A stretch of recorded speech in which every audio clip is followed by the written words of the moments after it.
मराठी व्याकरण प्रश्न पहिला. त्याचे बोलणे मला मुळीच आवडले नाही. या वाक्यातील मुळीच हे कोणत्या प्रकारचे क्रियाविशेषण आहे? योग्य उत्तर पर्याय क्रमांक 4 परिमाणवाचक. वाक्यातील मुळीच हा शब्द परिमाण दर्शवतो. प्रश्न दुसरा. झाडावर बसलेल्या कावळ्यांनी कलकलाट केला. या वाक्यात किती शब्दांचे सामान्य रूप झालेले आहे? योग्य उत्तर पर्याय क्रमांक 3 2.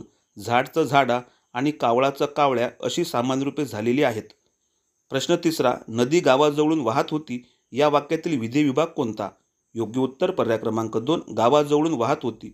विधी विभागामध्ये क्रियापद आणि त्याविषयी अधिक माहिती सांगणारे शब्द येतात. प्रश्न चौथा. दिलेल्या पर्यायांपैकी अनेकवचनी शब्द कोणता? योग्य उत्तर पर्याय क्रमांक 1 तारे. तारा एकवचन, तारे अनेकवचन. प्रश्न पाचवा. दिलेल्या पर्यायांपैकी व्याकरणदृष्ट्या शुद्ध शब्द कोणता? योग्य उत्तर पर्याय क्रमांक 2 वातानुकूलित. प्रश्न आवडल्यास लाईक करा, शेअर करा, सबस्क्राईब करा. धन्यवाद.